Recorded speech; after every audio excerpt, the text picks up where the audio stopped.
अस्सलाम वालेकुम नाज़रीन, नया पाकिस्तान के साथ मैं हूं आपकी होस्ट फरीहा हनीफ। आज हम मौजूद हैं लेक व्यू पार्क में।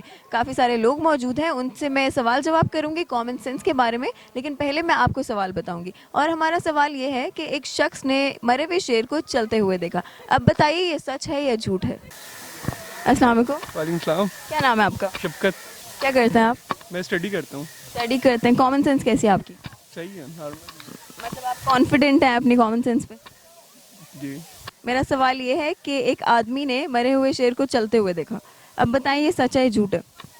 एक आदमी ने मरे हुए शेर को चलते हुए देखा। जब वो मरा हुआ था फिर चल रहा कैसे था? नहीं, लेकिन ये सच है या झूठ है? झूठ है। नहीं। है तो सच ही है, लेकिन जब शेर मरा हुआ था वो चल रहा कैसे था? एक आदमी ने मरे हुए शेर को चलते हुए देखा। अब बताइए ये सच है या झूठ है। हाँ सच है, मतलब वो चल रहा था, उसने शेर को देखा। कॉमन सेंस है आप में। और हमारे सवाल का जवाब ये है कि ये सच है, क्योंकि शेर तो मरा हुआ था और आदमी ने चलते हुए उसको देखा था।